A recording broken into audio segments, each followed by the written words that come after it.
This is the On to Mark Wrestling Podcast. Kick back and hang with your hosts, Kayode, Lewis, and Joel.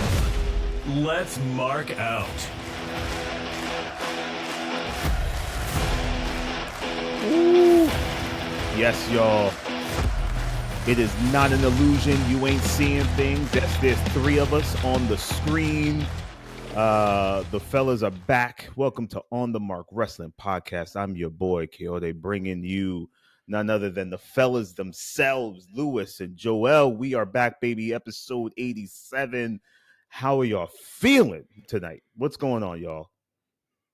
I'm feeling pretty good. I could be better. The allergies are kicking my ass, but Uh-oh. I hurt people. Yes, sir. Joel, what's going on, bro?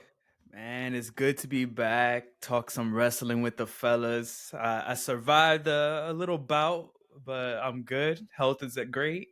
Lost 10 pounds. I'm in ring shape now. Nice. I'm ready to hit the ropes. Let's go. Now, you ready to hit the ropes? You won that boxing match in the 12th round, bro. You had that. Made it out. You made it out, y'all. Welcome to the show. This is On the Mark Wrestling Podcast, episode 87. We got a good show for y'all because we got to talk about some things and some good stuff, right? We got some stuff. We got some stuff we got to get into in terms of what Mania is looking like in terms of our main event for night 2. All right, we're gonna talk night 2 stuff. Cody and Cena. We got a little haters club. We got a little showing some love. We got none other than the topic of the night. Well, one of the topics of the night. We have the administrator's report. Lou, what we got for the people on this week's administrator's report, bro? Well, without further ado, here's the administrator's report. So, look, AEW deserves more praise this week. So, on this administrator's report, I'm going to praise AEW for the fact that now it's been reported that they are averaging about 1 million viewers for Dynamite total, because they're doing around 500,000 on the TBS live broadcast, telecast, or whatever. And on streaming, on Max, they're doing around the same number. So okay, when Max first launched, the interesting thing was I thought it was gonna be like I don't know, maybe an even split between the telecast and the streaming, but no, they're doing like a solid hovering around 500,000 for each. So yeah, man. wow. The Max thing, I think it's safe to say that it's working. The streaming, it seems like, yeah, Gotta give it up. Gotta give it up, AEW, man. It was looking pretty dark for them for a while. Looking pretty dark. It was. And because the streaming numbers it's a different metric and all of that, you could say, well, it doesn't really count because it's not 1 million in viewership on live television, but live television and streaming, it's almost the same thing these days, right? Because you can be watching a baseball game, a basketball game, and you may not necessarily be tuning into TNT or TBS to watch it, but you might be streaming it from YouTube TV or Sling or what have you. So they got eyes on the product on a weekly basis, and Collision has been doing pretty good in their numbers. So, I mean, for all the haters, I'm sorry to say, but people are watching AEW. They are tuning in consistently, and guess what? They're putting out good shows. We'll be the first to criticize if it's mediocre. Now, tonight's Dynamite wasn't all that; it was just okay. But for the most part, AEW they've been solid. They've been solid. Nothing groundbreaking for the most part, but they've been solid all around. They're telling some good stories in both the men's and women's division. You got good title feuds. You got good grudge matches. Things are working right now. Are we going to see 2019 to 2022 numbers? No, but it's clicking. So hats off to AEW in that regard. Bro, I gotta tell you, I agree. Yo, one thing I did not, I've been slacking on is my watching of Collision. I sat down, I watched Collision this past Saturday, and I was like, yo, solid show. Yeah. Collision, I think we slept on it for a while, but I think Toni is making it a priority in terms of, listen, I'm going to throw stars on that show too. You're going to see Mox. You may see Mercedes. It's not no B show in terms of like the star power. It's almost equal to Dynamite in terms of like who you possibly will see. And then they got some good stuff going on over in Collision. So I was digging it. I was like, I almost feel like if I miss it, I'm going to miss something important in terms of a story, because there was a couple of stories last week that I had no idea about because they were happening on Collision and they bled over into Dynamite. And I'm like, damn, I've been sleeping on Collision, so maybe I got to watch it, man. How about you, Joe? Yeah, I got to agree with you, man. I think they're making Collision must watch, which is really important. I think that's helping with the numbers as well. Yeah. Because even this past Saturday on Collision, Athena showed up. And fans have been clamoring for Athena. Yeah. She finally shows up, but people don't watch Athena. Collision.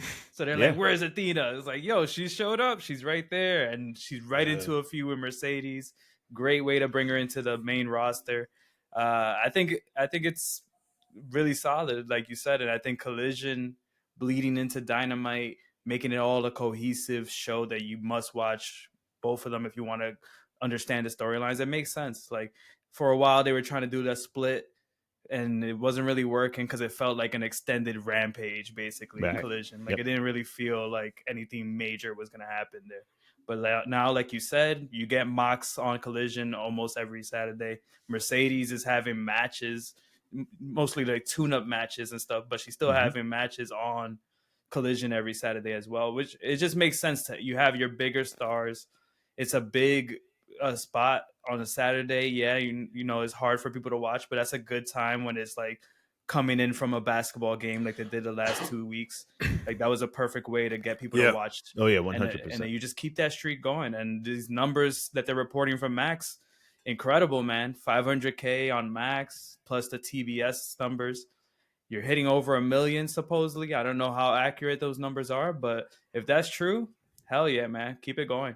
AEW, like we said, I think we said in a previous episode, we're never going to see 1 million viewers like a weekly on like regular TV anymore. It's just not a thing. But if they could keep these consistent numbers and keep that, like, I believe it was like number 2 on live sports after NBA on Max, and that's pretty big, good, man. They have other sports on Max as well, so that's pretty big.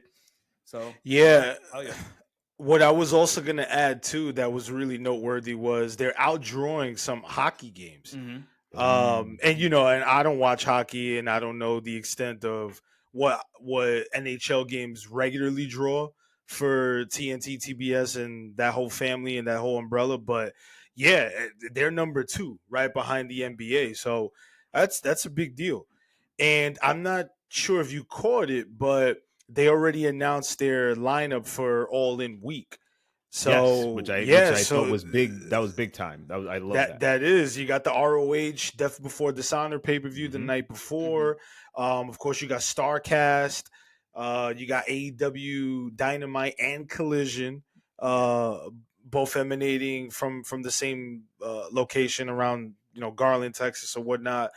And All In, which was the biggest surprise because I'm going to be in attendance, and now I got to alter my plans a little bit. 2 in the afternoon. 2 p.m. Central is when it airs. So that definitely alters my plans a little bit. Damn, man, you wow, that's a very early start time, which leads me to believe that there's going to be 6 hours of wrestling that you're going to sit there. You're going to be there for hours, bro.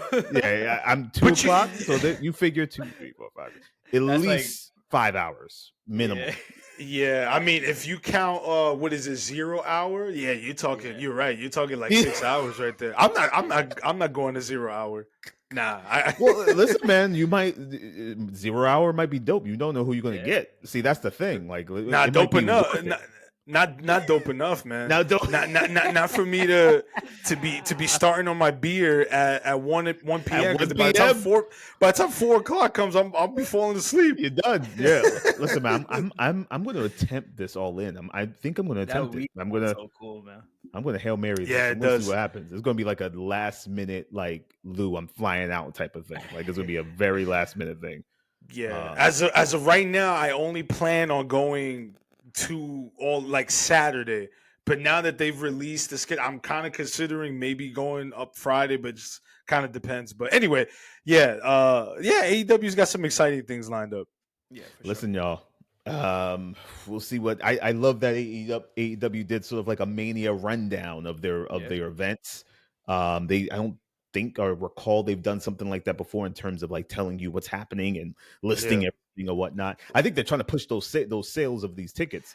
I looked on that's another thing too for those seats. There's a lot of blue. I'm seeing some seats, some damn good seats for not that much. Like I could get in a decent seat for like $150. Yeah. And I'm they're affordable. I'm like low. Yeah. So who knows? I might try to get out there, man. Might try to get out there. But good things for AEW, man. AEW it was a dark day on one time on this show. We were just really down on it. We were down. But now you got those numbers on that Max, man, and good for Max. So what I wanted to get into, fellas, which, for the first 2 weeks, I trashed on it. Last week, I gave it Hater Club membership number. I gave it the gold membership. I was down on that was the gold. I listened back and I was like, this is gimmick infringement. This is my Haters Club. I stole the gimmick. I had to. And I was like, Lou, I got to steal the gimmick. But I want to get into this past Monday. The Monday Night Raw emanated from London, the O2 Arena. And we got Cody and Cena, the promo that I think we all been waiting for. And it was a slow burn. I think we were going to get here, but I don't know if I had that much confidence in, but we did. We got here. And fellas, we got something I think that was pretty damn special, but was it enough? Was it enough to lock us in into believing this is the true night 2 main event? We're going to get right into it. So this past Monday, like I mentioned, was the Cody and Cena of it all. And we got, fellas, we got a damn good promo. John Cena came out and laid in to Cody. Said some stuff that I hope they got cleared in the back with each other. Like, listen, homie, I'm gonna say this about this, and I hope they cleared it with each other. But if not, that makes it even better. And then Cody came right back. Cody looked like he was toe to toe with the greatest face of all time in the business, right? Some would say he was toe to toe. He didn't seem like he was backing down. He didn't seem like he was lesser of a star. He didn't seem like he didn't belong. Cody looked like he belonged. And I gotta say, it was solid. But I need more. And I don't know if I'm being greedy. I don't know if I'm being greedy, fellas. You gotta tell me you gotta stop me and be like, okay, relax. But if I'm being greedy, let me know. But I need just a little more. And I hope, I don't know Cena's schedule. I don't know if he's going to be around a lot. Rumors are that this was the last time we were going to see him for a little bit. Probably leading up until maybe the last week of Mania, maybe. Who knows? I hope not. But we got something very special. Cody and Cena came out, laid into each other. Some podcasters that I listened to said it's something we've seen before. It's the same formula, right? Go a little meta, go into the real life of stuff, hit each other in the nut, in the nuts, in the gut. And they did that. Was it different? Was it something that stood out? Did it do enough to sell you on the fact that this is the night 2 main event? Fellas, where are you at with it? Joe, what do you think, man?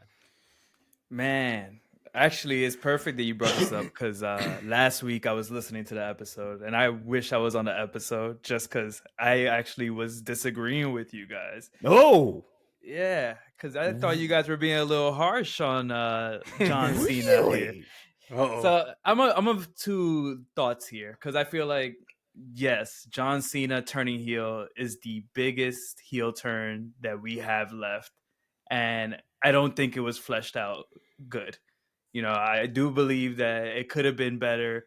They waited 2 weeks after Elimination Chamber before he even showed up, which I think was like a big wrench thrown in there. And then they went to Europe, and the Europe crowd kind of takes over everything and kind of doesn't let the story play out as good as it should be. But I think we were always going to get here. I think that's what it was. And now that we got to this promo, I do hear a lot of the thoughts and the podcasters and the internet and everyone's like, oh, this is where we should have been. But I think you needed those first 2 weeks in order to get here. So I'm going to give them a pass on that. I still think that there is a little more that we're missing here. Yeah. And I think what it is just like, for me, it's almost Cody Rhodes in a sense, because like, yo, you got jumped. You got straight up jumped by Travis Scott. By your hero, John Cena, Travis Scott, who was randomly there, and the board of directors, The Rock. He's literally your boss. You got jumped by your boss, your hero, and a rapper, and you have no fire, no nothing until this third promo. Like, you let John Cena talk for 2 weeks before you even touched him. This man jumped you. Your hero jumped you. And you didn't do shit until 3 weeks in.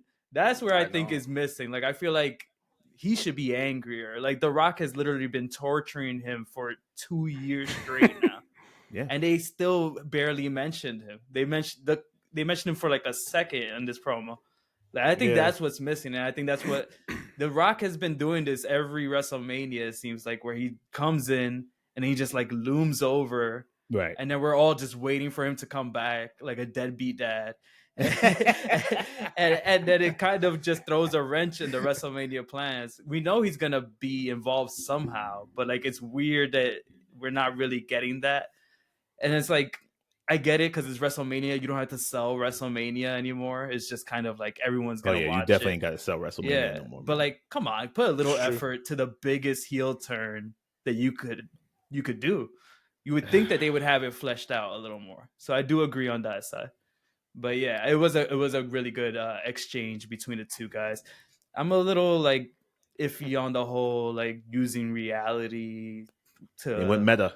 They went a lot of meta. But I get it because they are the top stars, so it makes sense to do that. But I don't know. There's a lot of like hiccups and weird things in this feud and this whole storyline. Like, even going back to the original heel turn, what would have happened if Cena didn't win Elimination Chamber? Like that. Like, I feel like that's a weird. Like, don't pay attention to this. Let's put this behind the curtain. like they never explained his actual reasoning as to why he's hooked up with The Rock. Like, he's just that's like, what's missing. I want to be 17th champion, but you already had won the chance to face Cody. So I don't get what the reasoning is. And I think it's that's a very what good point. Missing. Yeah, very. That is a good point. Yeah. Lou, where you at with it, man? Like, are you feeling this? How did you feel about Monday? What are you feeling, man? I actually agree with the both of you and your points as to the pros and cons of this all. So I'm with you, K Weezy, that it still needs more. Now, this was the best exchange that they've had this past Monday. The verbal spat between the two was good. It wasn't anything that we haven't seen before with the going meta and the low blows, so to speak, about like, oh, they've never chanted to me, you can't wrestle. I thought that was, they were taking some good digs at each other.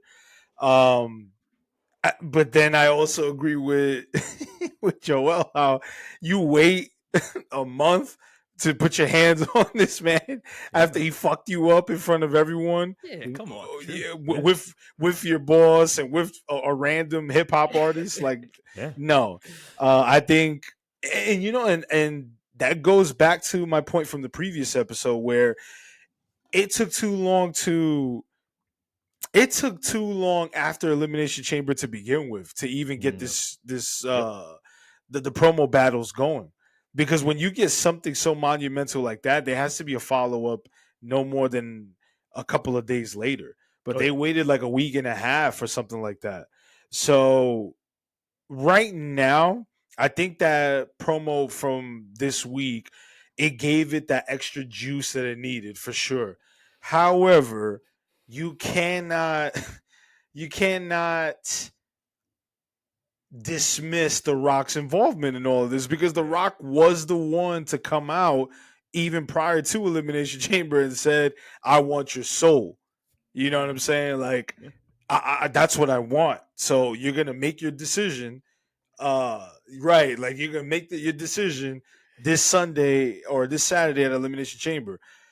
Then that whole thing happens, and we don't hear from The Rock. We don't see him, and Cena never quite addresses the question of why did you sell your soul to The Rock, and that's the shit that I think is missing. That's the part of this feud that's bothering me.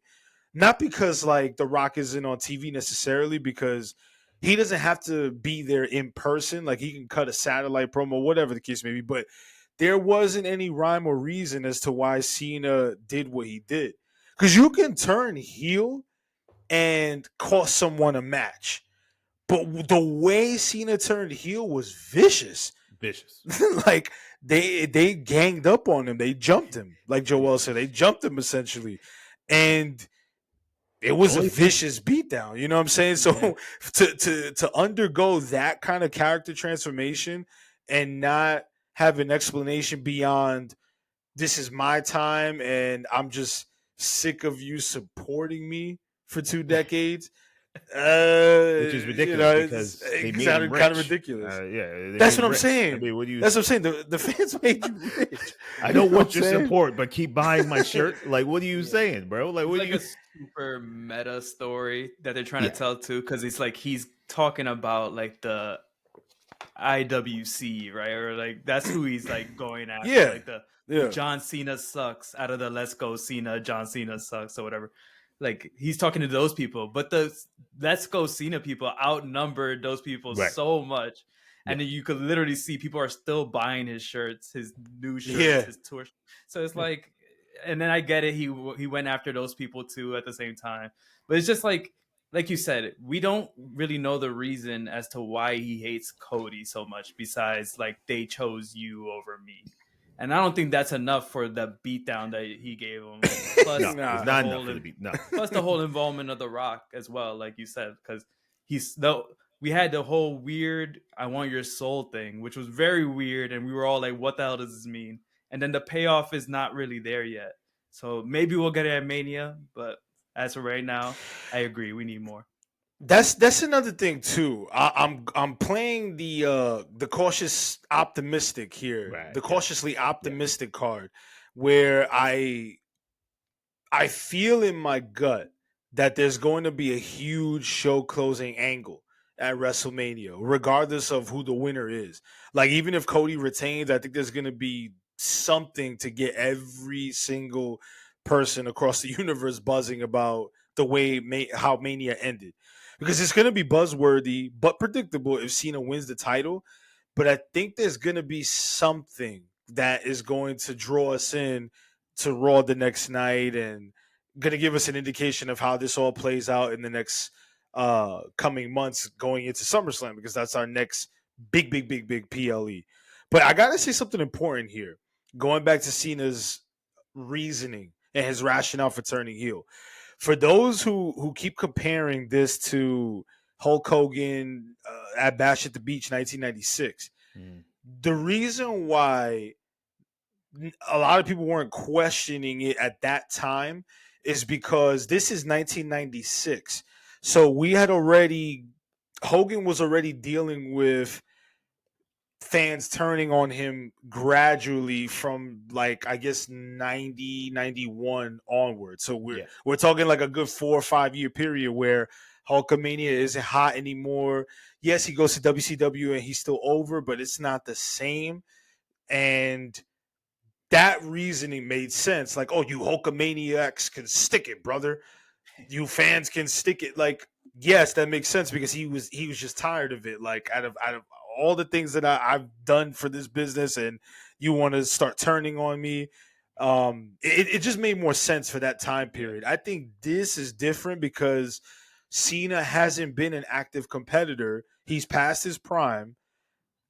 And he's been past his prime for quite some time. He's not a full-time competitor anymore. Yeah. So this would have made sense, let's just say a decade ago or a decade and a half ago, where if he turned a heel like this, like, oh, okay, this makes sense. This is what the fans want because we've been turning on you anyway. We've been saying Cena sucks and you can't wrestle for years and years and years at every event, whether it's on TV or on pay-per-view. But you're a part-time competitor and you're on your retirement tour, and now you decide to turn on the fans. There's something missing there. I'm just saying there's something missing.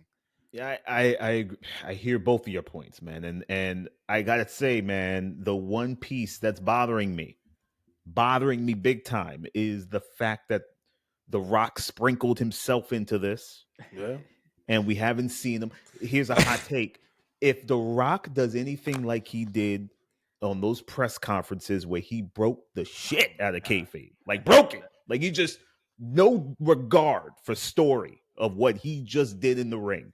He goes to the back and he acts like corporate Dwayne Johnson, so he doesn't ruffle any feathers, so he doesn't scare any kids away from watching Moana 2 and all this stuff, like just to make sure that he keeps his wholesome name, which is outrageous because he is The Rock and everyone knows it's pro wrestling and that it is story driven and stuff like that. There is no need for him to do that. He ruined some of those moments for me in terms of staying with the story of what they were telling. I don't want to see any of that. So if The Rock comes back and he has any intentions of inserting himself into any of this Cena, Cody stuff right now, I need to see him fully committed. So he's got to be committed. He's got to be in it. He's got to be in it as the final boss. I don't want to see final boss in the ring for 5 minutes and then an hour after the show, he's in his Gucci suit, water bottle, saying, "Oh, it's an art, and I come out here and I want to perform for the fans, and I just want to make sure they're in it." And no, that ruins everything, Dwayne. Yeah. You're a pro wrestler for the next hour and a half. Like this is the craft you're in right now. I don't want to see The Rock if he's not 100% committed. So I'm okay if I don't see him anymore.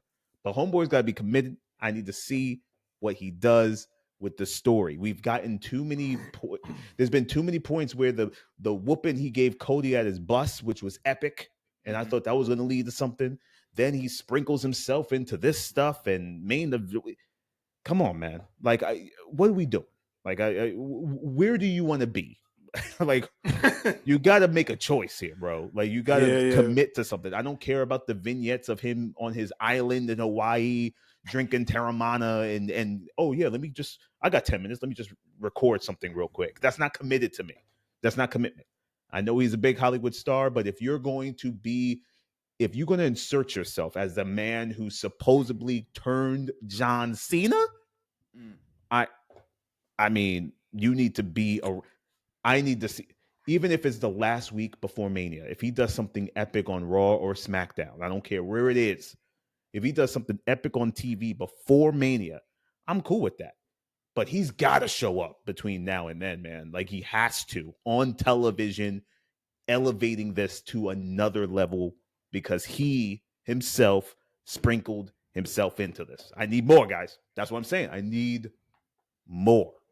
I don't know. You're right. As much as I love my guy Dwayne, man, he's my hero. He's my idol. He's my final boss, right? But I agree with you 100%. The Rock is he's become the type of person who wants to eat it, have his cake and eat it too. Yeah, like you want to insert yourself, but you only want to appear on television 25% of the time. Come on, and then like you said, like you break kayfabe like immediately after. Yeah, I need more commitment. You're right. I need more commitment from you, Dwayne.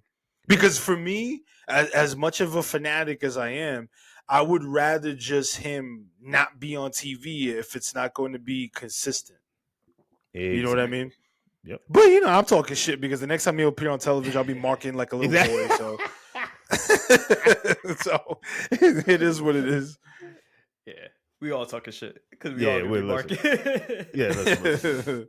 Now, before we move on, fellas, into a haters club. Joel, do you have a haters club, by the way? I actually do have one. You have a hate? Uh-oh. Yeah. Because it's been a while since you've done It's an been a official while. I've been haters club. enjoying wrestling too much. Yeah, Been you too found that positive. one. You found that one spot I that found just. It's actually a one that I've been waiting to give for a while. So Oh, whenever okay, you're okay. ready. Well, Whenever you're right ready. before we get to that, I just wanted to ask you, gentlemen, right now, if you had to grade the build for this Mania right now, what would you grade the build for this Mania as we speak? I'm going to go first because I already got a grade. I'm giving it a solid C. Whoa. I'm leaning towards a C minus, but I'm giving it a solid C. And I'm giving it a C because what saved it from the C minus was this past Monday with Cody and Cena, because now it's got my attention. I'm interested. I'm all right. Okay. Let's see what happens. But what they doing with the women's 3-way joint, that convoluted mess they're doing, where they're possibly destroying two big stars in Rhea Ripley and Bianca Belair in terms of who's turning, who's acting like a baby, what's going on. Why did you make this so complicated to get to a 3-way? That one's throwing me off, and some of the other matches are just not interested. I'm not excited. I don't know. So right now I'm giving it a C. The only thing that's really saving it is right now is the Cody Cena stuff. I hope it gets better, but I'm this one's not doing it for me. And the tickets prices are massively crazy, like insultingly crazy, like Yeah. crazy. I'm at a C. Where you guys at? Damn. Now that you you stated your case, I think see, originally I was gonna give it like a no higher, definitely no higher than a B. But I was being generous. But truthfully speaking, yeah, I'm not speaking on anybody else's behalf. I'm not letting anybody else's opinion, swerve me one way or another. I truthfully feel, honestly feel that this road to WrestleMania is not as exciting as it was last year, or possibly even the year. Well, anyway, it's not as big or grandiose as last year. Maybe it's because we don't have as much of the final boss on TV. Maybe it's because some of these matches have had meh, mediocre type builds, Mm-hmm. So really, I would probably give it like a B minus. And I'm Mm. being on the generous side just because of this latest promo with Cena and what's his face. But yeah, it's okay. Like the build overall is okay. So yeah. It's hard to pinpoint a letter grade because we still have 2 Raws, Which 2 is crazy. SmackDowns A before lot of time Mania. left. Yeah. Yeah. So if we revisit this conversation in 2 or 3 weeks, then I can really be like, okay, now that it's all said and done with, that's my letter grade. But as of right now, I'm just kind of okay on everything. How about you, Joe? Yeah, I think I'm in the like similar areas as you guys. I would say like a C, maybe B minus. But I do think it is on an upward trajectory. I think the Cody Cena promo really juiced that up, that feud up. The Jay and Gunther turned up this week too, with Gunther Yes. creating a Oh, yeah. bloodbath Yeah, with 100%. Jimmy Uso. I'd say that. Yeah. That was cool. That was incredible. Him just covered in blood, raising his arms. Like, I was like, yeah, hell yeah. Yeah. Honestly, I was watching Raw and I was like, this is kind of an AEW tribute show a little bit. Yeah. It had the blood. There was like biting going on during one of the matches. I was like, what's Gunther going on? tasted the blood a little bit. Yeah, he did the. I was like, oh, that's He a little definitely wasn't shot. supposed to do that. He Yeah. someone definitely talked to him about that in the back. But yeah, between that, I do think the women are both women title feuds are kind of so convoluted and just not. I think the Tiffy and Charlotte feud is turning up a little bit. It's not the best. I'm with Lewis. It's not the best, but it is turning up a little bit. I'm getting more and more intrigued week to week. But one thing that Triple H relies on that pisses me off is the pull apart brawl. Yes. And once you notice it, you can't stop noticing it. And I think he has done that for every single feud going into WrestleMania. Like we had one with Jey Uso and Gunther. We had one with Tiffy and Charlotte. Yep. We had one with the triple threat between the three dudes. The triple threat between the three women. It's like every single feud is like pull them apart. I was like, all right, we get this trope in wrestling.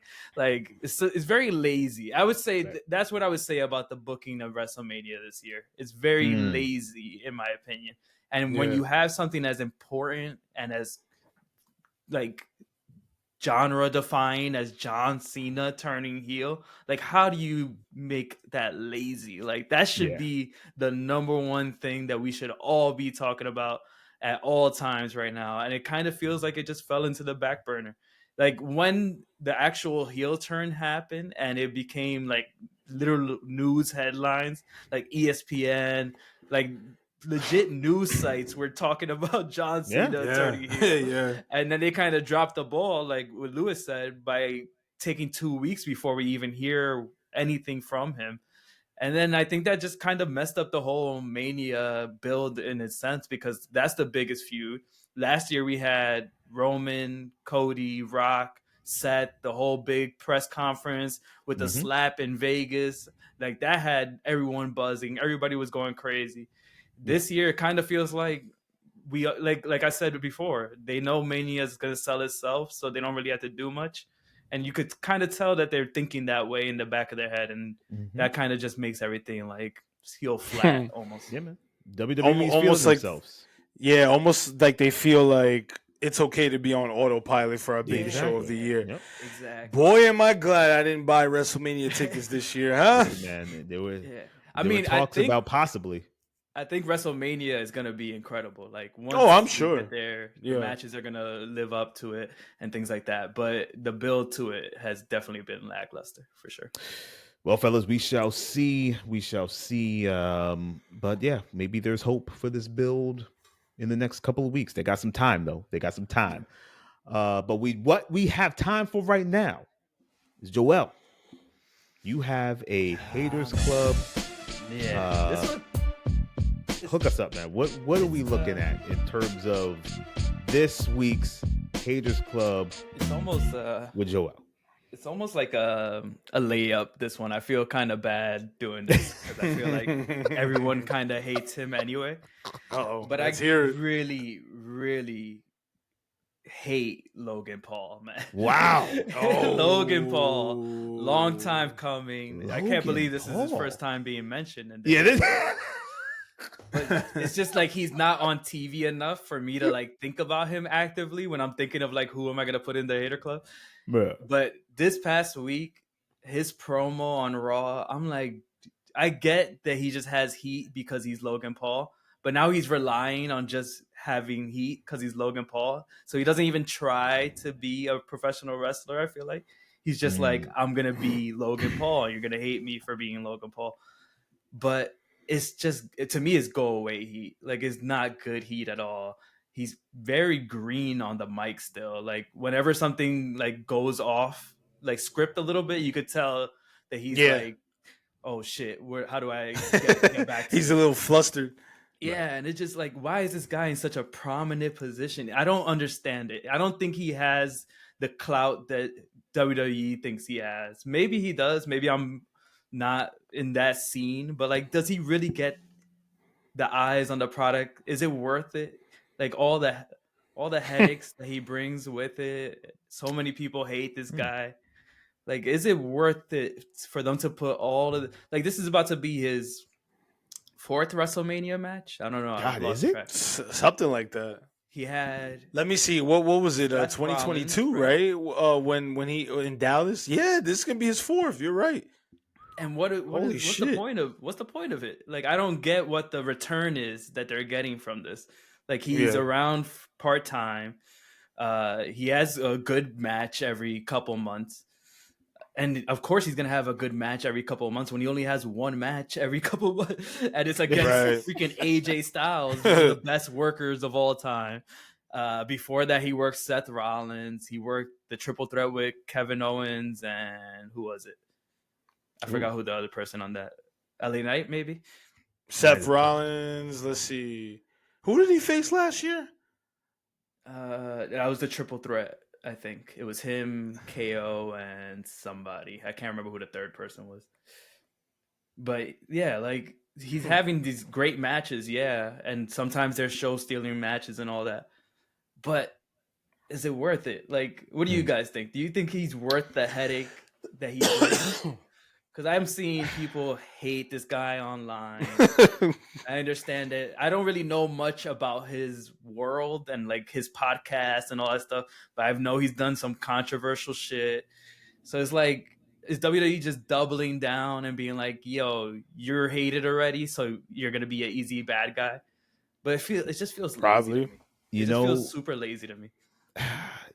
You know what? When he first came out, and he grabbed the mic and he was in his bag in terms of like being this obnoxious, like an elevated version of what we see of him on TV already, right?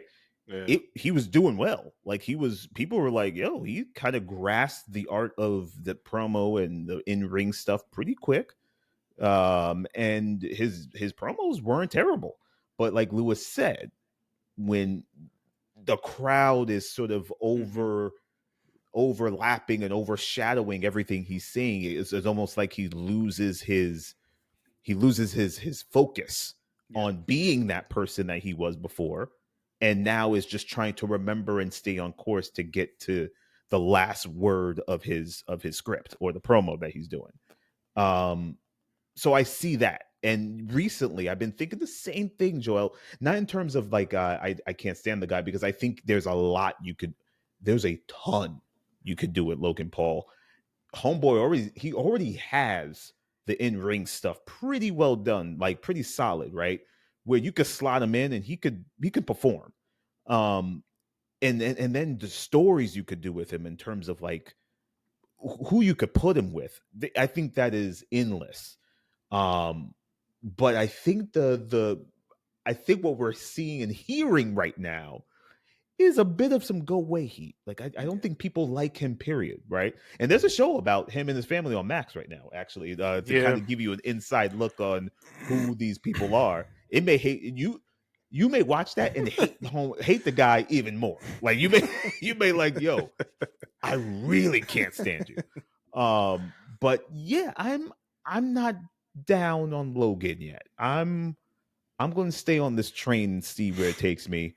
I think him and AJ could have an amazing match. Yeah. I think we'll know this match where Logan's ceiling is for sure.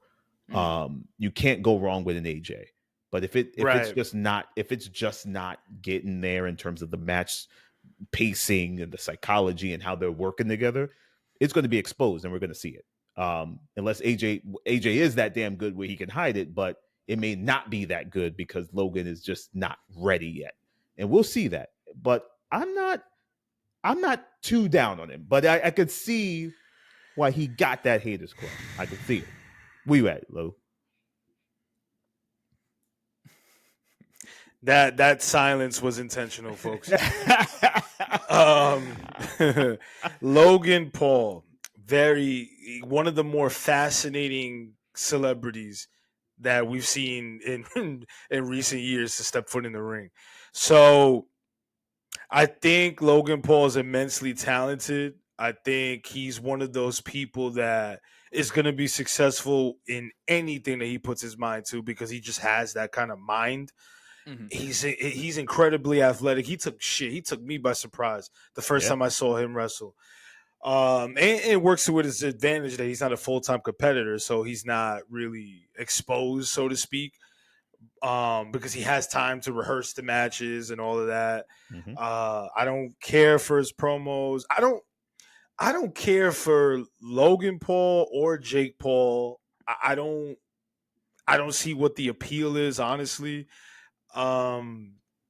Maybe it could be my age. I don't know. Because I know the younger kids are into all that shit, but I don't know. I think that for me personally, I would be giving him go away heat. Like when I see him on my TV screen, I don't want to see him just because I don't care for him. Sure, he's gonna put on a good match here and there. The one with AJ Styles is probably gonna steal the show. Who knows? But I don't. I think I have this problem. Bad Bunny might be the exception to this rule, where I have this fucking problem where celebrities come in and they're getting put over talent that are they're there because they're contracted to be there. They put in the work week after week, night in and night out. So then when things are just handed on a silver platter to a celebrity, right? Like Logan Paul, a celebrity, it never rubbed me the right way. And I think Bad Bunny is the exception to the rule because Bad Bunny is an actual fan. Like he grew up as a fanatic. So I respect the shit out of that because you're not just a typical celebrity trying to get a paycheck. Like this was your dream to step foot in the ring and have a WrestleMania moment and work alongside the greats and all of that. To my knowledge, Logan Paul didn't grow up a wrestling fan, did he? I don't know. I'm sure he probably watched. Was he a I don't hardcore know. fan? I don't know. I'm not sure. That's what I'm saying. Like I think he's just capitalizing on on his celebrity status. So that's what rubs me the wrong way, and I think that's why he has the go away heat. Because like, yo, they're giving him the U.S. title. They're giving him these big ass matches. Like he had a title match against Roman Reigns a couple of years ago, for crying out loud. Like what? Like, are you kidding me? Like, why didn't you give that spot to somebody else? So you know, and he's not that charismatic for at least in terms of in the scope of pro wrestling. Like he ain't that charismatic, you know. He's just capitalizing on his YouTube and social media followers, but I don't care for him, so I'm done. Oh, yeah. I think that's what it I hear you. is with me too. Like it's almost like I don't hate the guy. I just honestly don't care for the guy. And it's like why is he being put in such a prominent position over these guys, like Lewis said, who go in there week after week, bust their ass. Like perfect example, Dominic Mysterio is getting actual heat. Was getting actual heat for a long time. Then they cooled him off, and it's like he should be in this position. He should be facing AJ Styles. Like, give him a prominent WrestleMania match. Like, what the hell did Logan Paul do? Like, that's what I was like. Is the return of investment? Is it worth it? Like, are you getting that much in return from Logan Paul's fan? Maybe they are, and maybe like Lewis said, we're old and washed on this podcast, so we don't know what's popping out there. But like, if it's really like, I don't know. That's a whole nother topic of like how Triple H books way too much for the casual eye, in my opinion, and how he's always trying to grasp the casual eye, when in my opinion there's no such thing as like a casual wrestling fan anymore. Like everyone who watches wrestling. Like it's not like you're gonna grab some random guy because random comedian is on an episode of Raw. Like no one's gonna start watching Raw because of that.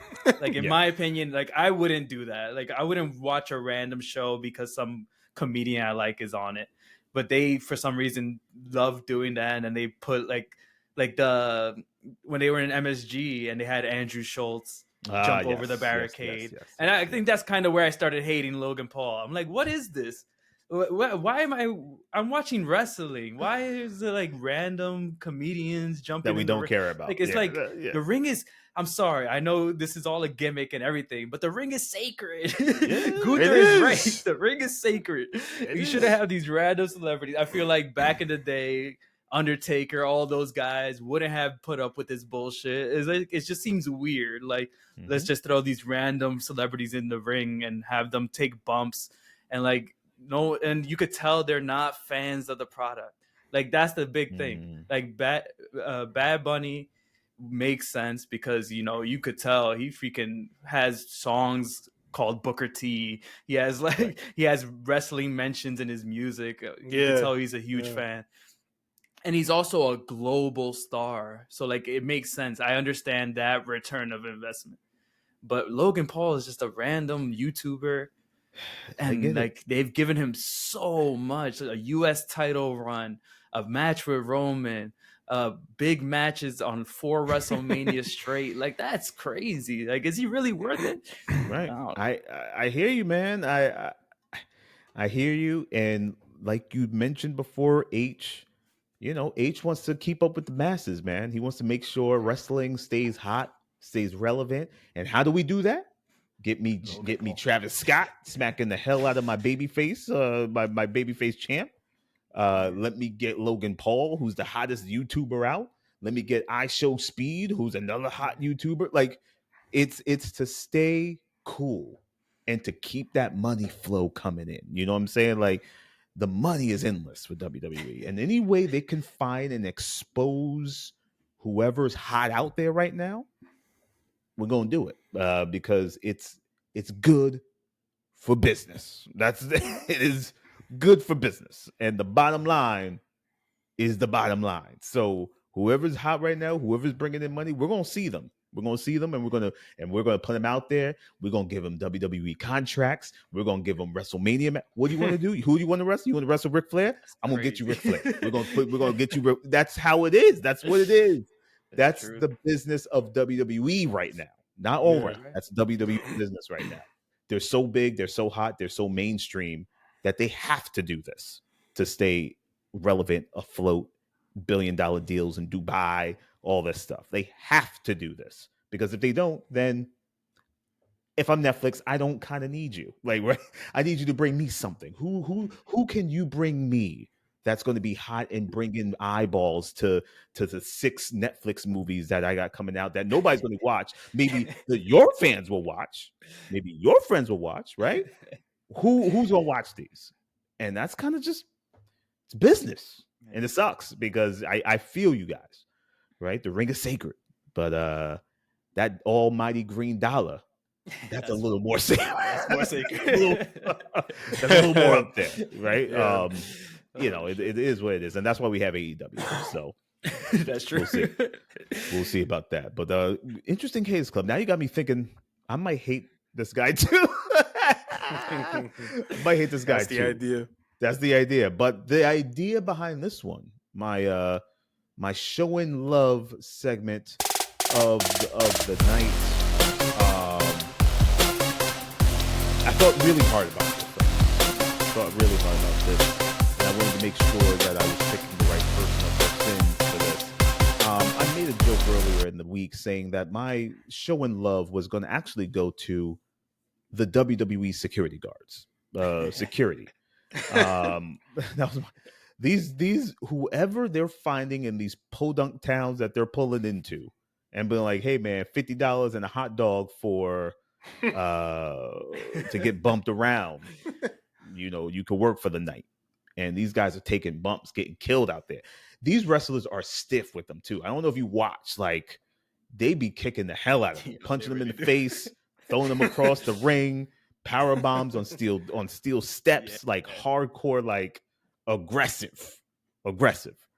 So that was going to be my show and love. And that show and love was actually my that was my actual part 1 of the show and love segment. Was I wanted to make sure you guys knew these faces, the security that takes the hits every week, bloodied up, battered, whoever these guys are. Some of them are actually, like, NXT wrestlers or developmental or soon to get signed, and they just throw them out there to get tossed around as fun. It's just hazing at its finest, right? Hazing at its finest. But the real showing love actually is, and we mentioned this person a little earlier in the show, is my girl Athena. I'm going to give it to Athena. Yeah, give it to Athena. There we go. We finally got her. I got her. We got her on TV, mainstream television, not ROH. I still don't get it, but I do now, because two things about Athena. Her confidence level. I don't know if you watched her confidence level is way better now. Yeah. She looked like she lost weight. She's got in shape. She's the champ. And there's a level of swag now with her that reads big star, big time. She's also in the Owen Hart women's side of the Owen Hart tournament, which is very interesting. And I think it's going to come down to her and Mercedes in the same bracket. It's going to be them two to meet up to get to the finals. But Athena went to ROH, used it as her, I guess, not developmental, but her rebrand. Mm-hmm. Came into Collision and showed why she was there and why she was the champ. I loved every second of seeing her on TV. We need to see more Athena on AEW television, Collision, Dynamite. I don't care, but one of them. Have her start interacting with other women on the show, get her some programs, some storyline, and kind of phase her out of the ROH. I think she's outgrown it. I think she's past it. And now we need to start, put some attention and eyeballs on Athena. So I'm going to give her my show and love segment of the week. Fellas, where are you at with Athena? I see the claps. I'm assuming you guys agree. Yeah, we've been advocating for Athena for a couple of years. I mean, when Kayode and I flew out to LA 2 years ago, we got to see the ROH Supercard of Honor pay-per-view, and she was on it, and we were like, yo, why isn't she on AEW TV? Like, she is so much better now than she's ever been. And that was 2023. Mm-hmm. So now it's like superstars written all over her. Like, yeah, keep her on AEW primetime television forever. You know what I'm saying? Like, don't. She's like a hidden gem if you keep her in ROH. So yeah, more eyes need to be seeing her every week. So yeah, Athena's great. Yeah, I agree as well, man. I think it was a strategic thing on Athena's side, because if the rumors are true, apparently she asked to be in ROH. So I think it was kind of what you said, Kayode, where she wanted to rebrand herself, probably get herself into the best shape that she could get. And also, she's been holding down that division for I think over 2 years she's been the champion or something like that. Mm-hmm. So yeah, now she has that on her, like that notch on her belt. So when she comes in, she's an automatic competitor for Mercedes or Toni Storm. Everyone knows who she is. She has history when she was in NXT. Her finisher is one of the coolest finishers in wrestling. Yeah. She's gonna be a star. Like Lewis said, star written all over her. I think the program with her and Mercedes is probably gonna be great. I think that's the perfect person to take the TBS title off of Mercedes as well, and then just let her run with it. And then we could do Mercedes versus Toni or something at All In for the actual world title, and just let Athena run that TBS division for a while and just put on bangers every week, because she's great at wrestling. So hell yeah, for sure. Great show and love. Good, man. I'm glad you guys agree. Listen, man, before we end, because we didn't really hop into this, and I don't want to go fully into, but we can't forget that AEW Dynasty is this Sunday. You'll see on the mark. We'll do a post show, obviously, for you people, for the fans. Give you our thoughts on the pay-per-view, which I'm assuming, by the look of a card and just knowing AEW's track record, it's going to be solid, right? It's going to be solid, right? But fellas, is there any match? Not going through the whole card, but is there any match you guys are looking forward to that you think is just going to be a banger? I'm going to say I think the match of the night will possibly be I think we're going to get a good Swerve and Moxley match. I think. Yeah, I was going to say that too. I feel that's going to be very good. I think Swerve is going to bring something out of Moxley that is different than any opponent that he's had recently. Yeah. And I think that's going to be a solid match. And I'm actually looking forward to the Megan Bayne and Toni Storm match. This is big for Bayne, right? And this is a big showing for her. And if she can knock it out the park and show that she can stand with the best with the lights being the brightest, I'm going to say that might not be a banger, but will show if Bayne is worthy of more than this. Yeah. Right. I mean, it is the heavyweight championship, so I don't know how big you can get, but can she go with other big time female talent? Mm-hmm. We'll see. We'll see that Sunday. Anything you guys looking forward to? Yeah, I'm definitely looking forward to the triple threat. Kenny Omega, Ricochet, and Speedball. I think that's going to be the show stealer right there. That's going to be a show stealer. Yeah, for sure. Yeah. And then the other match I'm looking forward to, just because I hope they get our boy Adam Cole Bay back on track. Him versus Daniel Garcia for the TNT title. I know Daniel Garcia is a friend of the show, but I think it's time for Adam Cole Bay to hold some gold in AEW. So I'm excited to see that and what they do with that match. Yeah, Danny Garcia is a friend. He's a good friend of the show.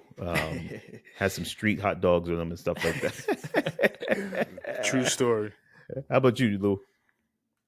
Yeah, no, same thing. It's a solid card, and if Revolution was any indication, this is gonna be another banger of a pay-per-view. Yeah, man. So real quick predictions. Do we got Swerve winning? Do we have Swerve winning the title? Predictions, real quick. Yes. Yeah, I think Swerve. I'm gonna say no. Oh, I don't think he's winning it. I think Mox is still holding that title. So put it this way: so if Mox is holding this title, he's taken up until All In. It's All In. I think Ospreay. You know what? Ospreay versus Mox and All In. And Ospreay wins. Yeah, that's what I'm. I booked the whole territory a couple weeks ago. You did on the pod, remember? We're gonna have Sting come down from the rafters. Bryan Danielson's gonna come out, help Ospreay. The whole AEW legends, they're all gonna come out. It's gonna be WrestleMania 40, but Texas All In. Lewis is gonna get to see it. I'm gonna be jealous as hell. I'm gonna lose my voice. Yeah. Damn, I didn't think about Ospreay. Ospreay Moxley All In and Swerve not winning at Dynasty. Now that you say that, I might agree with you. It makes sense for Moxley to lose it. I'd be happy as hell if Swerve wins it, but I just don't think they're doing it yet. Oh, interesting. I don't know.